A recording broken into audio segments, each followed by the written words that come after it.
Hi, this is Lisa B and welcome to Let's Talk About Real Estate and the Boardroom series. Today I'm going to be interviewing Glenn Catino from RT Edgar Real Estate. And Glenn is in our new book, Real Estate Agents, What You Need to Know Now. In the interview, or in the book, Glenn goes into a fair bit of detail about success in real estate and also in the interview now. So he is absolutely blitzing it. But something about Glenn is that he understands the work-life balance, and he really has, from the outside looking in, mastered the work-life balance. Always on holidays, always doing cool stuff, has a family involved and all that sort of thing. So just spoke to him a fair bit about that. So if work-life balance is something you're after, then I would definitely follow Glenn. He seems to just have that nailed. So really hope you enjoy the interview and let us know what you think. Leave some comments, let us know. So Glenn, thank you so much for joining me today, and thank you so much for going in my book. I really appreciate it. I really appreciate your wisdom and your knowledge and sharing it with others as well. So thank you. No problems, my pleasure. Happy to be involved. Thank you. So what I'd like to know first is just to give everybody a bit of a history of how you started in real estate and, sort of just your background. Yes, I've been in real estate for 33 years now. I started my career at Woodards back in the 90s, late 80s. Mm-hmm. And then I was at Hocking Stewart. After that, I started my own business, which I had for 15 years. Yeah. And then from there, I rebranded to an RT Edgar franchise about 7 years ago. And we've got a couple of offices now. We've got Hawthorn, Camberwell. We've got one in Carlton. We're just about to open up in Manningham. Okay, so what's the secret to your success with your offices? I mean, I follow you on Facebook and I feel like I know you so well from Facebook and all that sort of thing. It's amazing the power of social media. But how do you be so successful with your offices and have that work balance? Look, I think you've got to have a good team around you. I've had a lot of staff that have been with me for nearly 10 years. I've got a couple of good partners that help with the back end as well. I've got two brother-in-laws in partnership.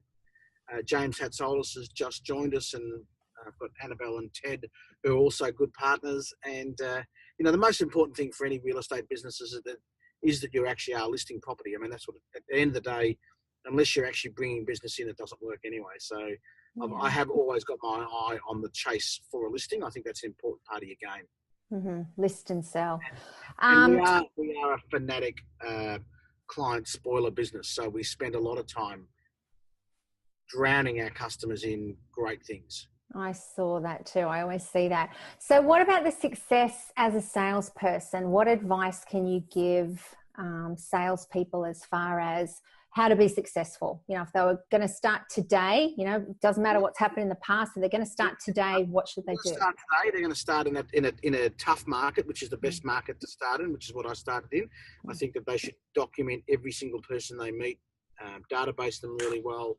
They should be in the office, unless they've got kids and they're really busy. If they're young and they've got time, they should be in the office by probably 7:30, 7:45 at the latest. They're young and single, 7:45. If they're married with children, well, 9 o'clock, but no later. None of this 10 o'clock start. So 7:30, 8 o'clock in the office at the desk. They should be making a minimum of 40 calls a day in this market, maybe 50, 60 a day, 6 days a week, and be absolutely unbelievably nice to every person they meet. Yeah. So why do you think it's good to start in a tough market? I did too myself, but yeah. I think when you start in a boom market, you get bad habits. So you just assume that you list a house, stand there for 4 weeks and it'll sell.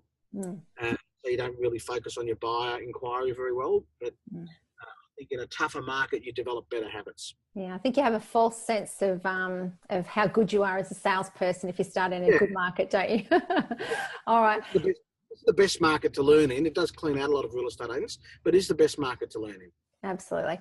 And so something that always comes up with a lot of my coaching clients is the rejection factor of real estate. So how do you handle it? How do you handle it when a big sale falls through or a big listing falls through? Or, Look, I think real estate, you have to accept that you are in the rejection business. I'm in the rejection business. I expect to get rejected 10 to 15 times a week.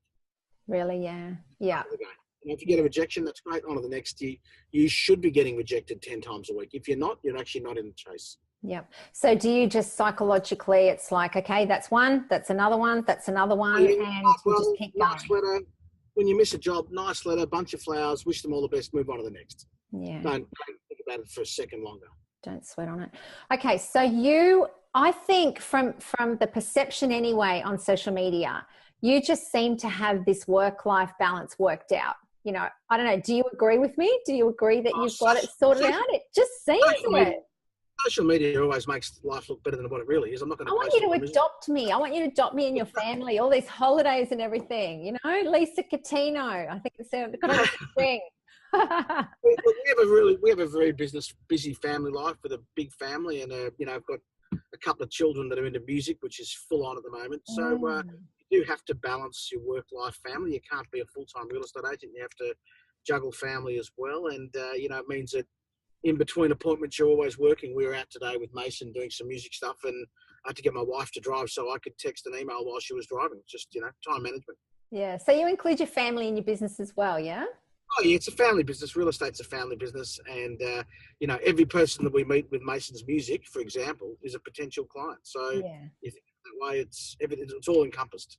Yeah, 100%. So what advice would you give somebody about the work-life balance? I think that they really need to get their priorities right. So they should mark their calendar at the start of the year, lock in their holidays, wife's birthdays, kids' birthdays, Carlton football matches, whatever's important to them.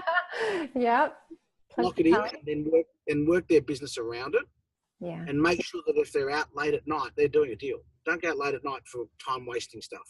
So if 100%. I'm going to go out after 5, I'm going to go out to sign a house up for auction. I'm not going to be showing a buyer through a house or taking a building inspection. You know, that's 9 to 5 stuff. If you're going after hours and you're taking yourself away from your family, then it's to do business. Yeah. Otherwise, 100%. All right. So what would be your top tips for success in real estate? And I suggested maybe 10, but off the cuff, what would they be? Yeah, I can give you 10, an easy 10. Yeah. First one, the most critical one is that you make your calls. Doesn't matter what you do. Unless you make 30, 40 calls a day, no matter how good you are, it's going to all turn to crap very quickly. So not negotiable call rate. And if you don't make them on Monday, then you double up on Tuesday. Yeah. Now, it doesn't matter how stupid you are in real estate, how smart you are. If you make your calls, business is going to come your way. So the discipline of 40 calls has to be not negotiable 6 days a week. Make it Monday, it's 80 on Tuesday. Yeah. 100%. So that would be my first most important one. The second one is be in the office. You know what? If you're not sure how to do the job, just be there. Get in the office at 8 o'clock, not 10 past 8. Get in at 8, especially in this market, and just get your paperwork out of the way. The third one is make sure that you are fast on your call return rate. The fourth one is to make sure that you are spoiling all your customers. Every client, you should know their wife's names, kids' names, husband's names, date of birth, football side, what their passions are. You should know every client that you met 20 years ago. So if you ask me my first sale, I've got his 33 years ago, name, address, phone number, wife's name, his name is Pashang, I know where he lives, and I'm in touch with him. So every customer that you meet, every person that you walk into a shop is a potential client. So you need to become an identity just in your little patch. And that's an important part of your business. And you do that well. You do need to become a really good self-marketer, market your face, and you do need to be on all social media sites. There's 8 or 9 of them now, and you have to be prolific every day just for a minute. And it takes me to get across all my social media sites 10 minutes every day. But it's an absolute discipline that has to be done. And people want to see your real estate side and people want to see your personal side. Yeah. So you have to go both. You have to, unfortunately, in real estate, you have to live a public life. If you don't like a public life, you're in the wrong business. 100%. And so your kids help you with that as well, yes? The social media side of things? Yeah, my daughter works in the business book, as you know. The boys always help me with their social media as well, and they post stuff for me. They do a lot of postings. It's a family business. Everyone's involved. Yeah, perfect. Okay. And, you know, we're going away to Europe in July. You know, we'll be working every day, which is why we're traveling. Yeah, it's part of your life, isn't it? Yeah, I think real estate becomes your life, and then you enjoy your life around it. Yeah. It can be very lucrative, but you have to be on. You can't. It's not the sort of business where you can take 3 weeks off and go on holiday. You're in the wrong game. If that's the business you want to be in, you're not in real estate. But like they say, I think when you love it, it doesn't feel like work, does it? You know, it's like, oh, you're always working, but when you love it, it's what you love to do. It's your passion, isn't it? Yeah, it is a passion. I think everyone would rather be on holidays than work, but it does give you a choice to go where you want, when you want. You can work for yourself. You don't have to answer to anyone. You don't have to be in the office. I can take 8 weeks off a year and still work. That's part about it.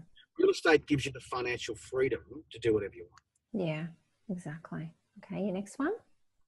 That's 8. I think so, yeah. I think you have to have a really good discipline. You have to learn how to negotiate. If you're a real estate agent, you should be an auctioneer. I think male, female, doesn't matter. I think that auctioneering is important. It's the final cycle of the sale. You should be an auctioneer. And I don't want to be a real estate agent who practices in Hawthorn. I'm a Melbourne agent, and I will go anywhere. I've got properties now in Kilsyth, Dandenong, Montrose, Sorrento, Hawthorn, Camberwell, Williamstown. Wherever my clients go, I go. And I take it and I don't share. And that's an important thing. I want the listing. I want to handle it. I want to have it sold by my team. Yeah, perfect. All right, next one. What else? What else, Brooke, have I missed? I put all my customers in my mobile. So if you were to ring me, your name would come up with your husband's name and your children's name. It would automatically come up. So anyone who rings me goes into my mobile phone virtually straight away. And I have a really good system in place of follow-up. So if you're planning on selling in 12 months, you'll get a phone call from me every 30 days. But in our first meeting, I'm going to spoil you that much that if I forget to call you, you're going to call me. Yeah, they're going to like you. create you into a raving fan very quickly. And you can see you do that. What CRM do you use? I use Top Producer. It's a US-based system that is that I can access anywhere, and my PA and my daughter can access it from the country, and it's got facilities to record birthdays, kids' names, pets' names, even people's lives for 4 weeks, and then you're gone for years. Yeah. I treat every client the same. If you've got a client of mine who's got a $20 million house and a $300,000 house, and they sat next to each other, the service is identical. Perfect. That's good to hear. I used to have Top Producer when it first came out on the standalone computer. Did you have it before it went cloud-based? Yeah, I did, yeah. It was awesome. I mean, it's still really good, but you drill down a lot now, didn't you? Like, it was very basic before, but it was really good on the standalone computer. It's really, really good system. Works really well. But real estate is not that difficult a business. Unfortunately, as agents, you tend to complicate it. It's a people business. Got to get out in front of you've got to see at least five people a day. No, definitely. 5 people a day will make the difference. And you have to get out, get dressed, look sharp, wear a tie, wear your badge, get in front of 5 people a day. It's impossible to go wrong. Yeah. I think people do overcomplicate it. It's just really, it's find a house, find a buyer and get them together, isn't it? And it's like everything else in between. The last thing I'll be doing is caught in the office shuffling paper. Many agents get caught filling out reports, shuffling paper, looking on the internet. For example, the web, I have not looked at our website or any other website on real estate ever. Rarely, be lucky, unless I look up a property, I barely touch it because I'm not interested in it. Yeah, I'm interested in the space for the listing. Yeah. And you just get lost in those things. Exactly. The distractions, isn't it? Like the shiny objects. Yeah. All right. Well, thank you so much. I'll let you go. I know you're busy, and thank you so much for going in the book again. And thanks for your wisdom and for helping other agents. I really appreciate it. No, my pleasure. Thanks again for taking the time. All right. Thanks, Glenn. Bye. See you, Brooke. Bye. Bye. Bye.